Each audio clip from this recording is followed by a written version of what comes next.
Well, welcome everyone. My name's Colleen McLaughlin. I co-chair the A4 program committee with Dr. Margaret Whitaker, and we're really glad you joined us today for this great webinar. So I'm going to be introducing our speakers, our topic, our panelists, and then following that, we'll have time for discussion, which Libby Summers, who's our A4 treasurer and treasurer secretary, will lead the discussion, and she's also led the efforts for the webinar today on safer chemistry in beauty and personal care needs and opportunities.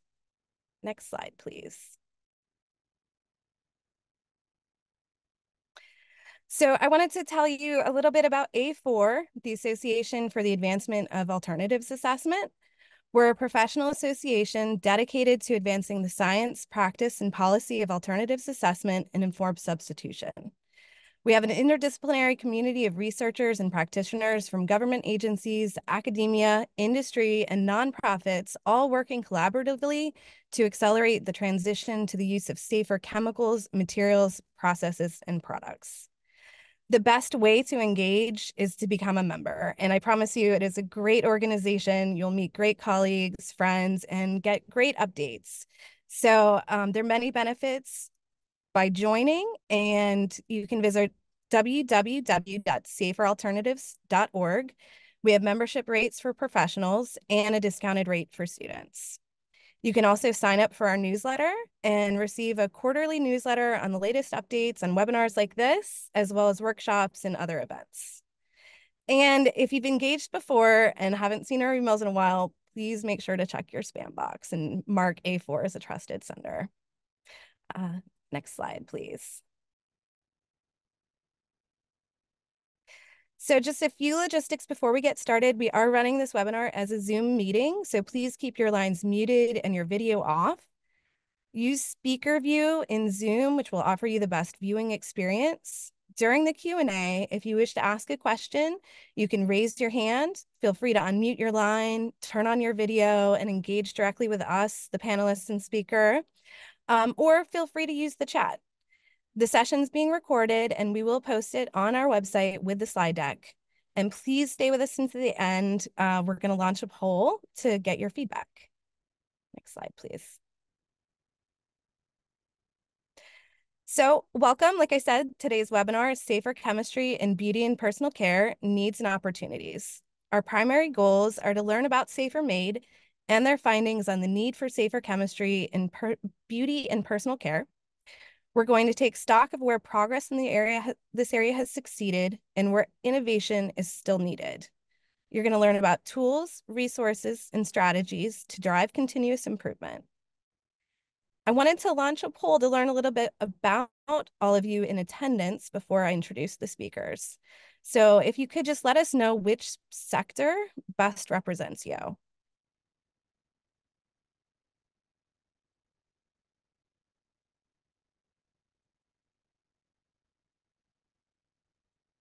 So I will give it just a bit longer. Jen, whenever you see enough responses, if you want to close it. Okay, looks like we've got a good mix. We probably have mostly government here at 43%. We've got consultants, NGOs, retailers, brands, suppliers, and another good portion from academia. So thank you all. Welcome. And next slide, please. So our main speaker today is Marty Mulvihill, who is partner at Safer Made, a venture capital fund investing in companies and technologies that reduce people's exposure to harmful chemicals. Marty founded and ran the Berkeley Center for Green Chemistry and is a well-respected name in the green chemistry community. He has worked with many Fortune 500 companies to help them replace hazardous chemicals with safer alternatives. Following Marty's talk, we have two panelists. We have Christina Ross, who is the Director of Science and Policy at Credo Beauty. Christina is responsible for assessing brands, products, and ingredients for human health and environmental safety. Christina has authored their testing policies and oversees the Credo Clean Standard and Fragrance Transparency Policy. For over 10 years, she has worked with some of the largest multinational and independent personal care companies to assist them in bringing safer products to the market. We also have Yashi Shrestha, who is the co-founder and head of chemistry and sustainability at Novi Connect. At Novi Connect, she spearheads partnerships with renowned retailers such as Sephora, Credo, Ulta Beauty, and Blue Mercury, driving sustainable product development strategies and emphasizing the importance of data accessibility. With a passion for transforming the CPG space to foster cleaner and more sustainable products, her efforts have earned her recognition as a thought leader in the field, including one of Green Business's 30 Under 30 in 2021. So I'd like to thank our speaker and panelists for joining us today, and let Marty kick off your talk. Hello, everyone. It's a pleasure to be here today. Thank you for the invitation to come talk and share some of the work that we've been doing at Safer Made. It's a pleasure to be here today and to share the stage with some of the folks who helped inform this report. So it's a great pleasure to be here, and I look forward to hopefully all of your questions. Feel free to start dropping them in the chat as they come up, and then hopefully we'll have a lively conversation afterwards. So just a little bit of who we are as a company. Safer Made. Safer Made is a venture capital fund. We've been around for the last 7 years. We've invested in 12 companies to date. You can find all of them online. Here's a sampling of them. So we work not just in personal care and beauty, but really anywhere where consumers end up interacting with potentially harmful chemicals. We find that most of the activity today comes in 3 buckets: textile and apparel, formulated goods, including personal care and beauty, which we'll talk about today, and in packaging. There's certainly opportunities outside of these areas, but the reason why this is our focus is partially because it's where the consumer is today. We find that the consumer often starts with what they put into their body. So becoming aware of organic food, reading labels, clean label, and then they go from there to the things they put on their body that they use on a daily basis. And that's our personal care and beauty products. And as they start widening the circle, they'll consider their apparel, they'll consider the things in the built environment, your furniture, things like that. So this is where we start. This is where we support innovations that are eliminating hazardous chemicals. And so what does that look like? Over the course of the past 6 years, this is some of the impact that we've had. So this is across all the portfolio companies. We often get involved in a pre-revenue state, so before they're selling. And the impact really comes as the companies we invest in grow. The idea here really is that our business interests are well aligned with the impact interests that we're going after. So in addition to the direct impact that we have as a fund, one of the other things that we try to do is to really build awareness around the opportunity that is investing in safer chemistry. And so one of the ways that we've done this is to release reports, and I'll talk to you about our most recent report today, which was, of course, focused on the innovation opportunities in the beauty and personal care sector. We've also done reports, and you can find them online, for textile and apparel. We did that in partnership with the Fashion for Good network, and also in food packaging. And we did that in collaboration with Foodprint. These reports, our goal is to outline this safer innovation agenda. And when I say safer innovation agenda, it often starts with restricted substance lists and understanding kind of where are the problem areas within a sector and what function are these chemicals providing, and looking for functional rather than just drop-in chemical alternatives for chemicals of concern. And so for each of these reports, we outline, and I'll touch on today, some of the key areas where we need new chemicals and ways to fill functions that consumers are looking for. And our goal with these reports is to attract investors and researchers to build the pipeline of safer alternatives. We think that within each business or sector, there's a handful of leaders, product developers, leading brands that really have a good hold on what we need. But outside of those very specialized communities, we find that the notion of safer chemistry and the needs for some of these alternatives flies under the radar of bigger environmental concerns like climate change. So one of the goals here is to really show folks what those opportunities look like and how to recognize them when you find them. The other thing that these reports help us do is help ourselves and others understand what new chemical adoption or new material adoption looks like within the sector. And finally, it gives us a chance to highlight some of the leading organizations who are already doing good work, both small companies and large. Just like both Credo Beauty and Novi Connect are great examples within the beauty and personal care sector of organizations that are really leading the way in supporting and driving the adoption of safer alternatives.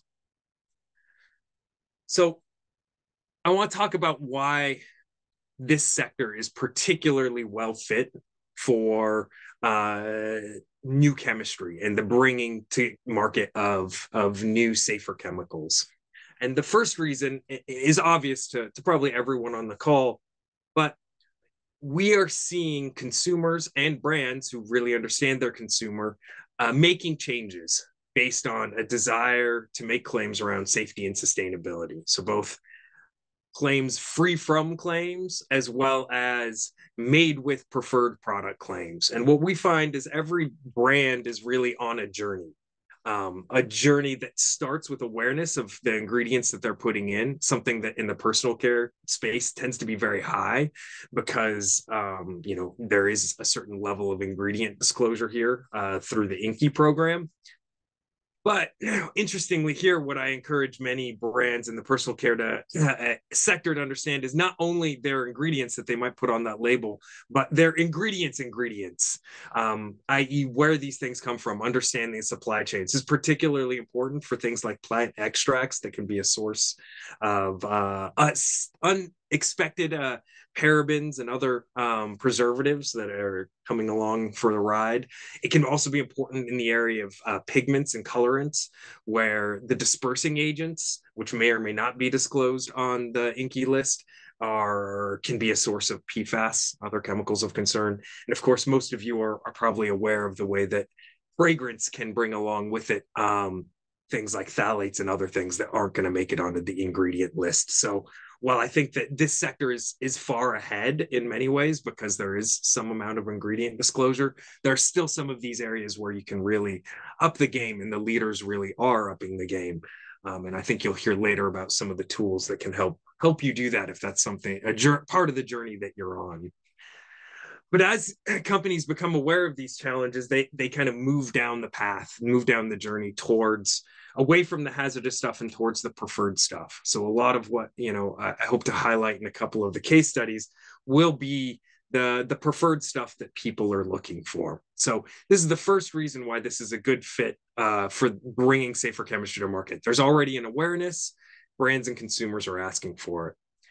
The second reason that this is important is because there is a good fit is because quality and price of materials are a good fit with what a startup or a small company are able to provide. We work in, like textiles or packaging, the amount of material you need to do a trial is much smaller. So with hundreds of grams or a few kilograms, you can really test a new product, really do some formulation. Similarly, the active ingredients in this space, so not your surfactants and emulsifiers and other things that build up the bulk of the product, but your active ingredients, things that you might make claims around performance on, can sell for hundreds or even thousands of dollars a kilogram in this space, which means there's more room to work with new methods of producing chemicals. And even the commodity ingredients still sell for more than, say, plastics do. They're more on the same level as what you buy fabric for, which is in that $5 to $25 a kilogram. Finally, the need for scale is real, especially if you're working with large players in the space, but it's still much more modest than some of the other sectors. So with tens or hundreds of tons, you're able to really meet scaled production and demands for most of these ingredients. So reason one, people are aware. Reason two, the needs of this industry are a better fit with early stage companies than some other industries. Reason three is that it's a very large market. So the global market for personal care is estimated around 500 billion. US, it's around 70 billion. This isn't the market for ingredients, I should say. This is the market for the end goods. But even ingredient companies and other folks who have been successful at bringing new things to market have brought returns for their investors. So on top, I've included some of the larger acquisitions of new technologies or ingredient companies in the space, including a paper bottle company, which was one of our portfolio companies, Ecologic, that was acquired by Jabil, large acquisitions of Frutarom and Naturex, which were both producers of extracts and other kind of bio-based materials, mostly for the fragrance space, which were acquired by the fragrance houses IFF and Givaudan. And a little more recently, Dr. Straitman's, which is a alternative, safer preservative provider, was acquired by Evonik for about 100 million. And so these are the examples of new entrants to the space on the ingredient side that are actually winning, gaining market attraction, and eventually providing a return for their investors. The story is actually even better on the brand side. Credo Beauty Counter, Honest Company, Burt's Bees, Native, Schmidt's, Hello Products, Ilia Beauty, all examples of brands that have differentiated around safety and sustainability, who've done quite well in the marketplace and by their investors. So that's the final reason that I really see this market in particular as a great fit for piloting new chemistries and safer chemistries. You have high awareness, you have the ability to meet scale more easily, and you have a potentially large prize at the end for those who are successful. So those are some of the reasons why we spend a lot of time in this space. So what are the opportunities? These are the opportunities that some of the opportunities that we see in the space. If you take a close look at the report, in fact, if you don't look at anything else, you can just flip a few pages past the beginning and see a large table. We had help formatting it. It's a little overwhelming at first, but really, if you just dive into the table, you don't have to read the rest of the report. So that's my pitch. If you're going to spend 5 minutes after this call actually looking at the report, which is of course available online, just go to the main table, and what you'll see are all of the areas where we see potentially hazardous chemistry being used, and safer alternatives coming onto the market. And so it's everything from a need for better hair colorants, hair relaxers, hair straighteners, to safer preservatives, to new active ingredients for sunscreen or for acne treatment. And then, of course, broadly speaking, a demand for safer bio-based sort of bulk chemistry, your preservatives, your polymer alternatives, your other things. And then, like every sector, there's a real need to move away from single-use plastic packaging. That presents a large opportunity here, and a unique one that can be met both by switching back to powders and concentrates, or can be met through new alternative materials. And I think there's interesting work going on both. You'd give a whole deep dive into any one of these. But for today, I'm just going to go a high level and dive into a couple of examples. So in addition to reporting in this some of the challenges that we face, we also try to highlight a lot of the alternatives. These are some of the exciting young companies that we highlight in the report.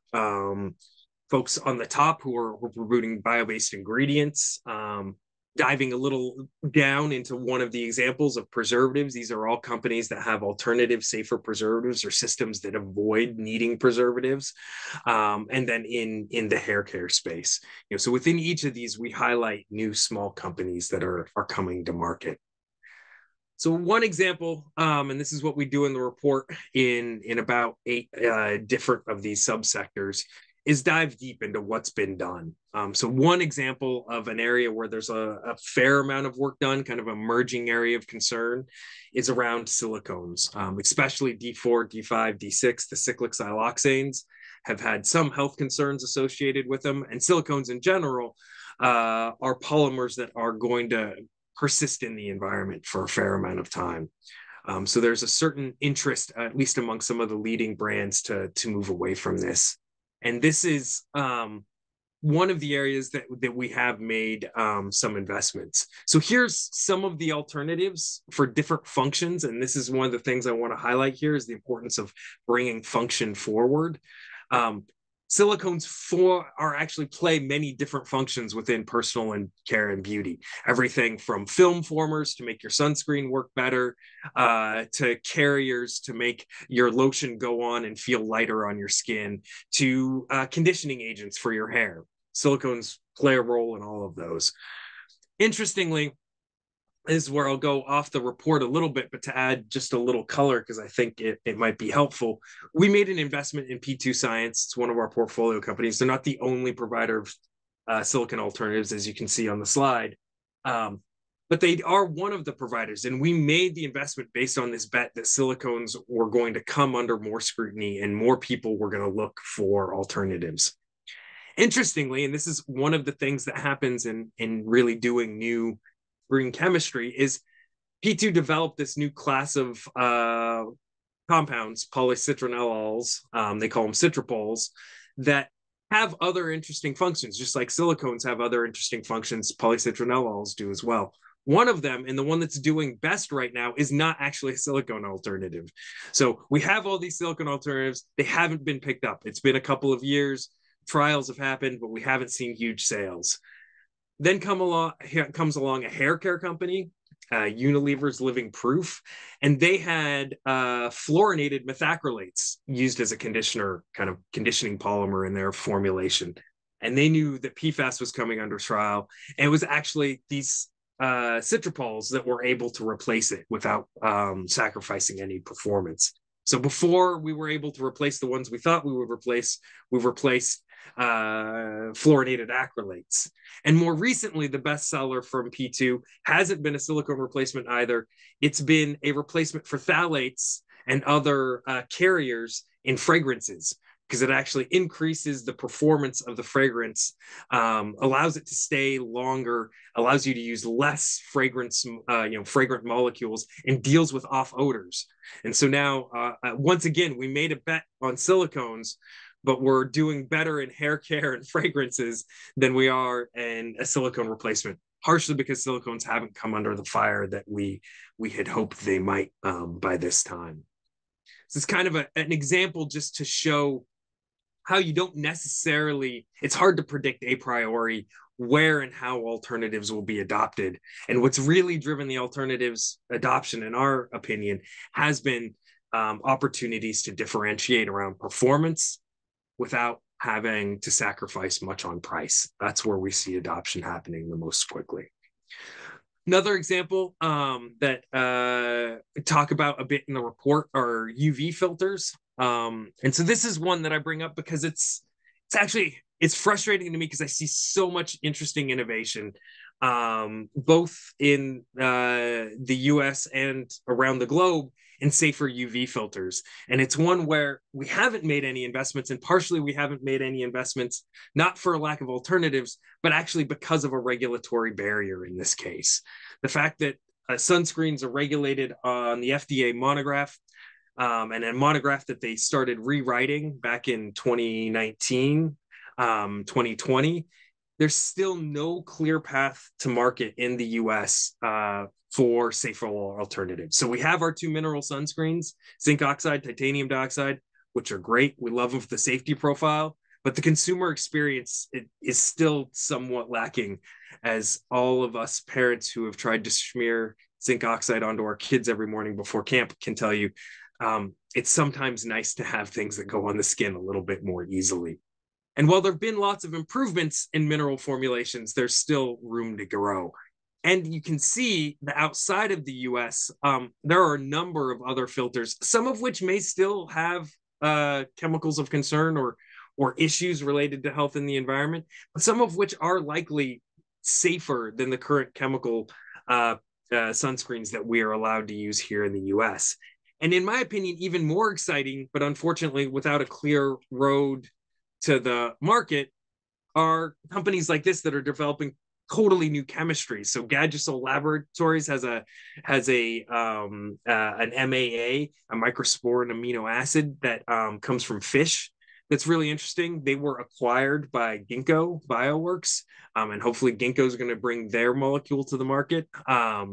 Soliome has one based on naturally occurring amino acids, based on tryptophan. Avisa Myco has one based on melanin, which is the pigment our skin already uses to protect ourselves from the sun. So I think this is an exciting area where we have a lot of opportunity, but actually need to think about what does it look like. And we see this in other areas of chemistry, but this is a very stark example. But where the incumbents have a huge advantage, sometimes a regulatory capture advantage over new chemistries getting to market. And I think this is one of the challenges. I know that we have a large government audience on the phone that I wanted to highlight, because it is something we need to think about, is how do we level the playing field between incumbents and new entrants? We don't want to lower the bar for new entrants, but we need to somehow make the playing field a little more level. So I think that brings me to about time. So I'll leave you with just a few closing thoughts. One is an appreciation for how long it takes to bring these new safer chemistries to market. As you heard it briefly in that P2 story, it's not a straight road. And even once you start going down the path of selling a new ingredient, it often takes 2 to 3 years before you're getting any appreciable orders.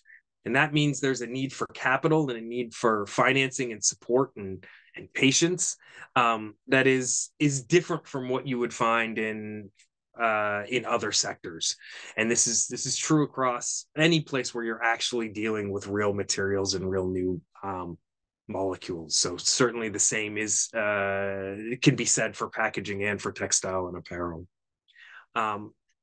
The second is that, I think we still have a little bit of work to do on transparency and awareness, because there are certainly still a lot of data gaps, and need for more transparency both within supply chains, and sometimes even within products. And these are my teasers, since this is the alternatives assessment group, for some kind of chemical classes that I'm interested in, right? Everyone's doing a lot of work these days on PFAS, and we've done a lot of work on the past on things like bisphenol A and others. These are some of my nominations for future classes to take a closer look at, including quaternary surfactants, and antimicrobials. They're a broad class. I don't think they all have the same safety profile, but I think there's a lot more work that needs to be done to start teasing that out. Silicones, as I mentioned, acrylate and methacrylate polymers. These are used in not only in personal care, but in all of hygiene. So all of your diapers and other stuff rely on these kinds of polymers. There's a lot to be done in hair care still. A lot of, unfortunately, hazardous chemistries being used there. So I think there's a lot to be proud of, and a lot to be excited about in terms of the movements that have occurred.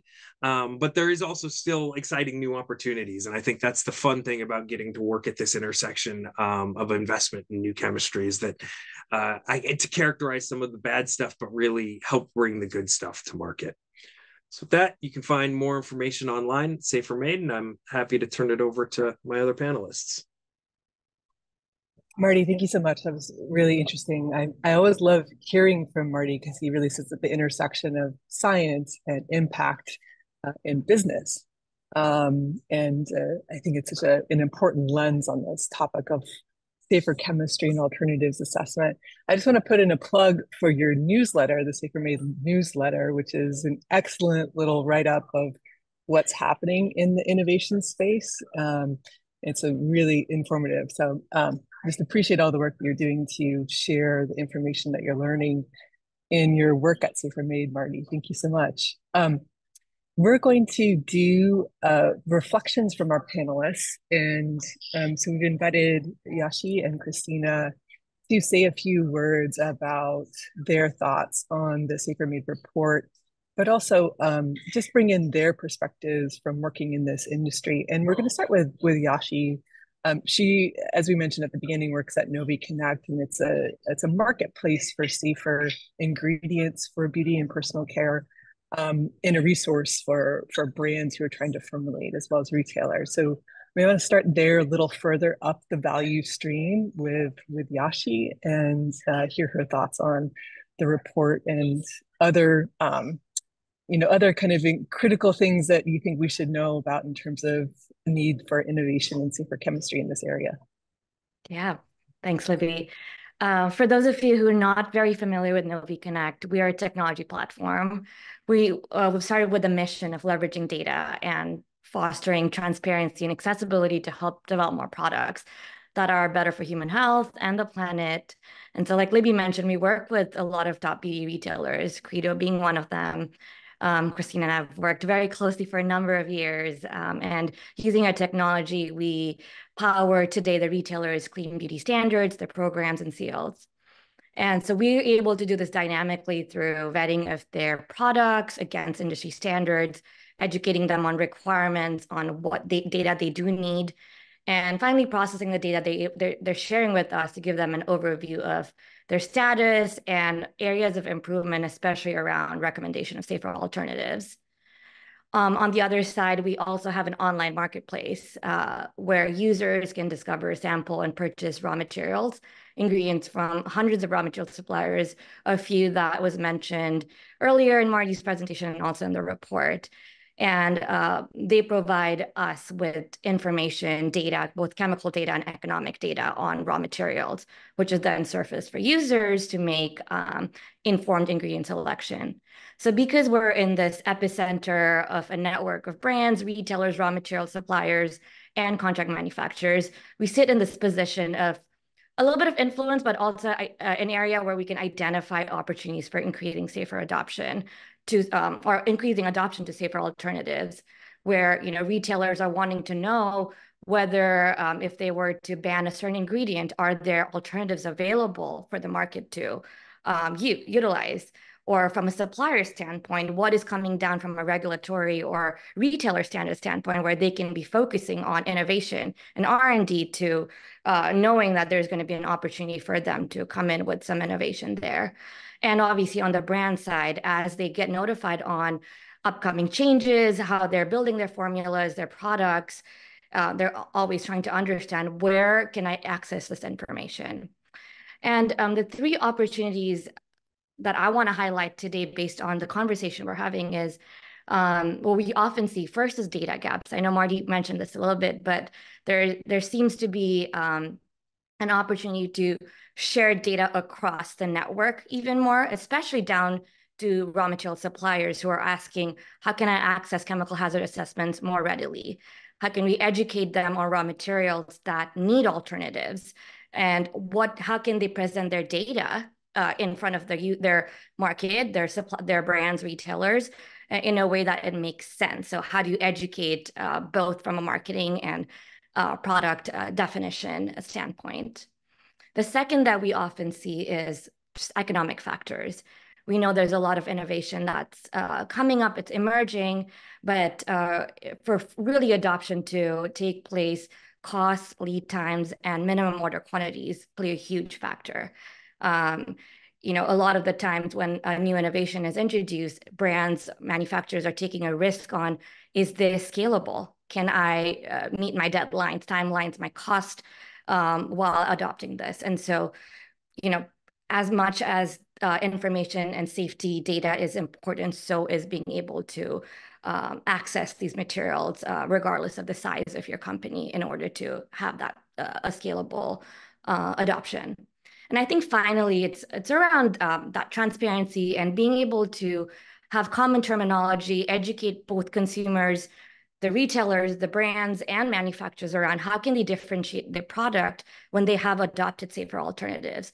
A lot of the times, becomes very technical for a lot of folks that are that even when they've adopted these technologies, they're not well versed in how they can share this information and differentiate their product in the market. And so there's an opportunity to create more harmonization on languages and standards in order to create more of that consumer trust, transparency, and adoption, and that demand that fuels our industry as we know it. So I'll pause there and pass it off to Christina to share her thoughts. That's great, Yashi. And then just before we pass off to Christina, I just want to point out something that I really appreciate about what you're doing at Novi Connect, which is bringing these data into a centralized place to serve a number of different audiences. And I think we talk a lot about transparency and the need for data in this area and in sustainability generally. But I think we sometimes overlook the impact of trying to provide similar or even the same data in different formats and different templates, and the business challenges that causes throughout the supply chain. I think it's something for both retailers as well as governments to be aware of when we're asking for similar information, but in different ways. It's great for keeping sustainability specialists in jobs, but not so good for using those scarce resources to drive impact. And so I think the model that you're setting up is an important one in terms of trying to be able to share data in a way that fits a bunch of different needs without making it duplicative to enter that information. So I'm going to pass over to Christina. Thanks for letting me add my little editorialization there. And we'd love to hear from you too about the Safer Made report and needs and challenges that you're seeing in this area. Yeah, absolutely. Thanks for having me today. It's a pleasure to be here and meet you all. I had the opportunity to assist as a reader on the report, so I must say it's something exciting and something to be proud of, but also not, a pretty fun read, I must say, in terms of this topic area. So if you haven't taken a look at the report, as Marty said, there's some great tables, but the writing is also is great for readers from all different backgrounds about this issue. And it's a pleasure to be here speaking with both Marty and Yashi. As Yashi said, we've been working closely together for many years, so it's always great to be in her presence. So Credo Beauty, which is where I sit, is the largest clean beauty retailer in the United States. And I want to focus really on a retailer perspective. Yashi gave us a great overview from the Novi and supplier perspective. But I also come from a background in public health where I focus on toxicology. So I'm going to kind of marry that perspective along with the retailer perspective. And after digesting the report and hearing what Marty had to say today, some things stood out to me. The importance of safety assessments, which Yashi really hit on about lack of data or data gaps. We certainly don't want to substitute one ingredient with another that may have unknown hazards or risks. Regulatory compliance, I would like to speak to. The importance, of course, of collaboration and innovation. I think we all say this all the time, but really walking the walk when we discuss that is important. And then I can give a little bit of a more background on Credo specifically. But back to safety assessments. So we need to ensure that any replacement is safe for use. Not only does it have the functional capabilities, but does it have the safety profile to support it and to back it, to invest in it, to put into products, and to have it be used for potentially a consumer's lifetime? This can involve lots of different types of testing and lots of different types of people, but primarily we want to do new approach methods that, when at all possible, are not using animal testing, particularly when you're in the EU market or in the market like a Credo retailer where we're not approving animal testing and don't carry products that do final product safety assessments using animal models. So we want to talk about in vitro testing, computer-based modeling like QSAR, 3D skin models. There's a lot with AI right now. It's a really fun topic to dig into on the high throughput screening and what AI can do to cross-pollinate historic safety data with some of these new alternatives. An area of interest of mine is transfer learning. So there's learning across different models and tests, and that's really important for a particular chemical class. But as we're getting into the world of AI and of high throughput screening, where we're looking at molecules and seeing how their structure and function relates, that chemical data keeps growing. And those safety tests from one chemical class should be leveraged in other chemical classes too, whenever makes sense. So we shouldn't be conducting safety tests individually anymore or in a vacuum. I think that's really important to note, particularly when we're working on alternatives that haven't, had the same proof point or historic use as some of the ingredients that they're trying to replace. For instance, eye irritation tests can learn from skin irritation tests and so forth. So talking about transfer learning and sharing that information just piggybacks on what Yashi was saying earlier, but is really important. And to have a repository for all of that information is critical. The other aspect I mentioned is regulatory compliance. Obviously, it's critical. I would like to talk about the importance of needing to start that conversation early. Marty and I had lots of conversations about this a few years ago with the sunscreen market, and he hit those points really well. But if you're looking at an alternative, but there's regulatory blocks to bringing that to the market, then where do we go from here? So having the conversations with the right governmental agencies and NGOs early on as you're first formulating a problem statement on ingredients to replace or to adopt safer alternatives is vital, so that the alternatives that are safer and more sustainable for the environment can actually be brought to market. So I think that that's incredibly important, as is consumer education about the benefits of safer and green chemistry. If you're bringing a new product to market or a new ingredient within a product to market, but you don't have consumer adoption, that's also a big headache. So we need maybe transparent labeling. Maybe you all have other ideas about how to encourage adoption, not only from the brand side, but also from the consumer side, because ultimately you need someone to use the product. And I don't need to go into this too much. We all know the importance of collaboration and innovation, but industry, academic, government, NGOs, we all need to be in the same room together, knowledge sharing and promoting this innovation to encourage investment and continued investment in this work. This webinar is a perfect example of doing that, but it needs to continue. From a retailer perspective, there's a few things. So first, Credo Beauty is really trying to focus on eliminating carcinogenic feedstock. So chemicals from their very first day of being synthesized may be using a carcinogen as the initial feedstock. And we would really like to see that improve. So even going back to that first step is a really important thing to look at when we're looking at safer alternatives.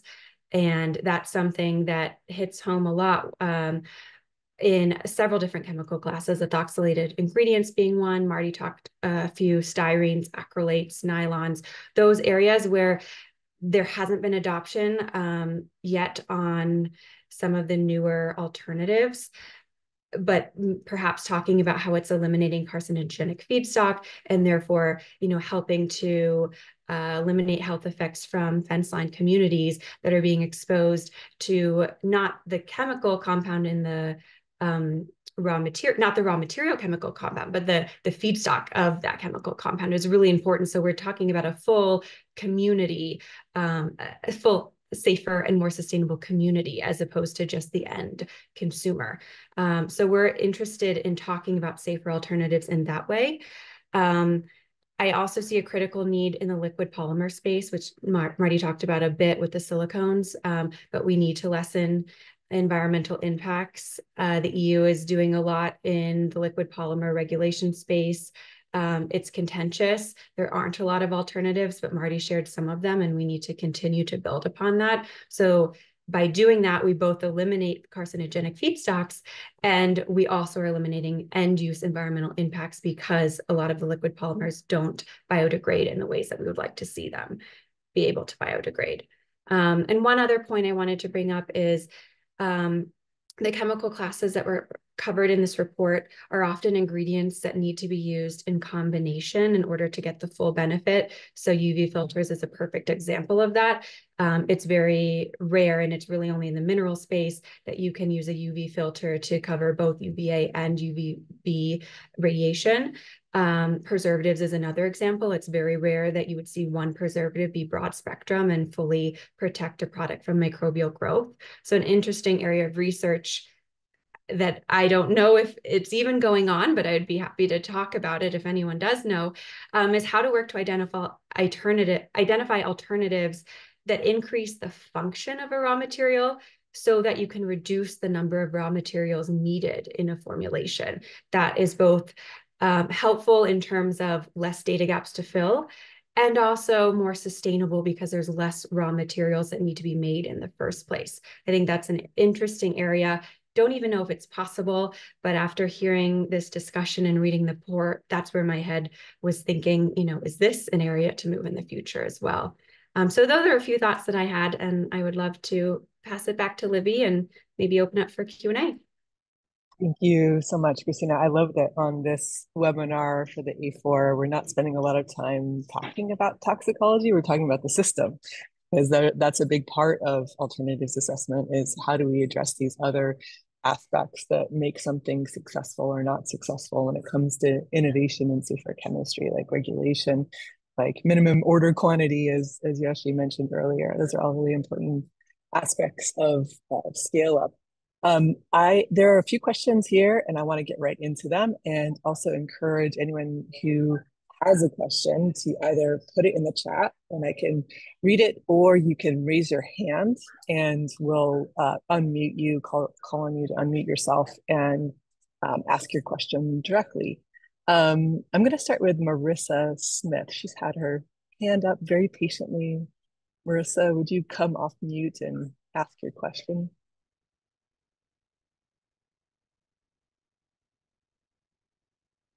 Hi, thank you.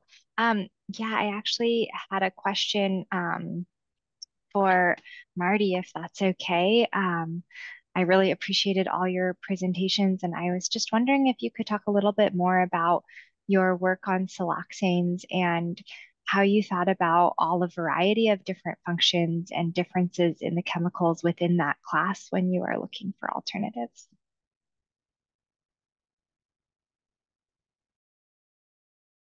When we first took a look at siloxane, we were looking at replacements, or excited about the fact that we were seeing P2 provide replacements for the cyclic siloxane, so the D4, D5, D6, which are often used in formulations where they're evaporating. So that makes creams go onto your hand and feel nice. They've also been used, as many people on this call know, as replacements for PERT in dry cleaning. So they're often used in high volumes there as well. So we were interested in chemicals that had similar properties, and P2 citrapoles did have many of those same properties. What's interesting is just like we see in silicone. So dimethicone is the polymer version, right? Polydimethyl siloxane, which is often written as dimethicone, is a linear polymer that can come in many different molecular weights and for many different functions. It does not have as much safety data around it, or as many concerns around them as the cyclic siloxanes. But like the siloxanes, the citrapoles can be made into polymers, and polymers of different length, and we can mix them actually with other bio-based feedstocks to make them fit some of the viscosity modifying roles, and the fragrance carrier role, like I mentioned, and also the pigment carrying function, all of which are currently filled by PDMS and PDMS derivatives. So that's we approached it starting with the kind of following work that people in the environmental health community did around cyclic siloxanes, but then trying, like the folks that made siloxanes did, to expand the functionality of the alternatives into some of the other uses. And it's been a pleasure to see that be successful, even if it's been frustrating that the cyclic siloxanes are still pretty much around. although they're on the Credo list and on others, they're certainly still fairly widely used. I have another question here from Chris and Lo. As brands get acquired, are they still retaining their safer made ethos? I think this is for you, Marty. Yeah. The short answer is yes. I mean, especially on the ingredient side, when ingredient brands at this stage are acquired for their technology, it's by people who believe they can sell more and grow that market. On the brand side, I think there's stories of success where,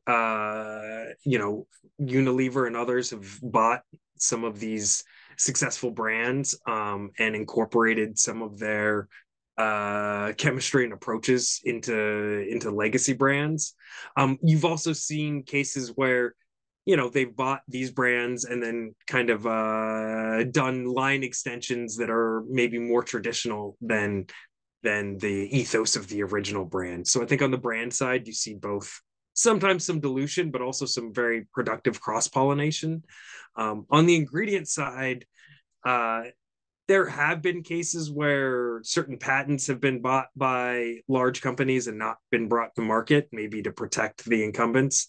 But when you actually have a successful company be purchased by another ingredient supplier, they really are trying to sell those ingredients. They're not going to pay $100 million and then not try to sell them. So I think this is a concern, but in general, I think the cross-pollination and growth outweighs the potential dilution of the impact. For the audience, please feel free to again raise your hand, put your questions in the chat. I have a few questions in the meantime for the panelists. I wanted to go back to, I think all three of you mentioned regulatory challenges and the need to level the playing field for these new entrants. I wondered if you could speak a bit more to what those challenges are, and are there solutions to leveling the playing field that you have seen? Possibly related to this, I'm curious about how new chemistries go through testing with new approach methods and become approved in regulatory programs. I know there's been challenges with how to interpret in vivo or in vitro studies and other non-animal or new approach methods. And I'm curious if there's been some successes in that space. And maybe I'll start with you again, Marty, and then Christina and or Yashi can weigh in as well. I'll let Christina start. I've learned more about the regulatory stuff from her than other folks. So let's start with you. Yeah. Okay. Yeah, go for it, Christina. I'll add. Yeah, what a fun topic. No, so there's really two different buckets. So there's cosmetics that are regulated as over-the-counter drugs, and then there's true cosmetic ingredients. So the UV filters are regulated as over-the-counter drugs in the US, so they need essentially a new drug application in order to come to market, which is a huge undertaking, millions upon millions of dollars, many years. DSM actually just, I don't know if it's been final in its approval, but they are working through the FDA process for a new drug application for a new UV filter in the US market. This is a filter that's been in the EU for many years. So it's a bit of a disadvantage to the US consumer that there are new chemistries, both the ones that Marty spoke to and the ones that are in the EU and those that cross over in both of those arenas, that aren't able to be in the US market because of the FDA loopholes that are with a new drug application. Of course, it's very important from a pharmaceutical standpoint and over-the-counter drugs, but sunscreens being topical and having a public health benefit and being regulated as cosmetics in all of the other major markets globally is an interesting area. The monograph is not final. They have a proposed rule. It's been deferred the last couple of years. So things are moving, but they're moving slowly. And I don't see any major discussion on changing the regulatory landscape so that UV filters would not be regulated to the over-the-counter drugs. I don't think that that is something that's on the agenda in the near future. So that's one loophole, basically treating it as an over-the-counter drug. And then the cosmetic space is different because the brand and the supplier need to substantiate their own safety. There's less of a guidance on what that exactly means. Others can speak to this more so than I probably, but in general, suppliers have their own good manufacturing practices and their own testing methodology, not methodologies per se, but own testing protocol for how to bring a product to market. And it doesn't always cross over between companies and industries because in the cosmetic space, it's a floor, not a ceiling. It's up to the raw material supplier and up to the brand to substantiate safety, and there's not a whole lot of guidance. So I don't know, Yashi, you might be able to speak to that side of things better. Yeah, I think the one thing I'll add to that, along the same lines of that lack of harmonization causing some challenges. We've had a number of instances where raw material suppliers, for example, have asked around PFAS testing, instrumentation, what non-detect levels are, what is the guidance around reporting on that, and the lack of unified standardization or just on what those approved instrumentation or methodologies is a big barrier in terms of getting that data out there. So that's something that comes to mind. Yeah, absolutely. I mean, contaminant testing is such a wild west, particularly around the emerging contaminants. But in terms of final safety risk assessments, that's a pretty well-established program. It's just that everyone does it a little bit differently. So that's a good point, actually. It depends on what you're looking at too, from the safety side of things.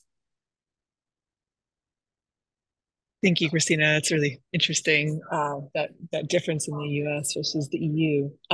There's one last question, and maybe we can take just a minute, like 60 seconds or so, to respond to Anna Mason's question. As non-scientific investors considering new beauty brands, how would you recommend we validate the efficacy and safety of products and ingredients that companies use? Can you say all that in 60 seconds? That's a pretty I gave the short answer there, which is, looking at Credo Clean standards, making sure that they meet some of these retail standards. So those Credo Clean, there's Whole Foods has one, Ulta has one, Sephora has one. We usually look to Credo Clean because they have the highest standard. There's other third-party certifications that are out there. And then there's questions, in deeper levels of due diligence about what they're using, where they're getting them, what kind of testing has been done on the final product. It's interesting. It's one of these cases where we've actually seen startups can be worse than the traditional incumbents, especially on some of their kind of product level safety and packaging safety and stability. So there's a bunch of other questions to make sure they're even just up to standards of the industry that sometimes we've certainly seen in doing due diligence, even when their brand's heart is in the right place. Sometimes they don't have the experience of the industry of making sure their product is all the way in the right place. Yeah, absolutely. I would add, Credo uses Novi as a platform. So our products go through the Novi database in order to ensure that they have done all the safety testing. But it's very different to assess a final product for safety versus an ingredient for safety. So two different worlds in a lot of respects. Thank you all so much. I mean, I think there's more questions that I have for you all, and I'm sure the audience does too. But I want to honor the time that we have together here. And Colleen's just going to wrap up with a couple of last minute things. Again, thank you so much to Marty, Christina, and Yashi. Really appreciate your participation and sharing your wealth of knowledge on this topic. And Colleen, over to you. Thanks, Libby. Well, before we close out, we wanted to highlight another upcoming webinar of potential interest. So Washington State Department of Ecology on June 11th will be having a webinar on their Toxic-Free Cosmetics Act and how they're going to be implementing it. So you can sign up there on Washington State Ecology website. And I just want to thank everyone, Marty, Christina, Yashi for great conversation, Libby for your idea to bring this together and the excellent discussion.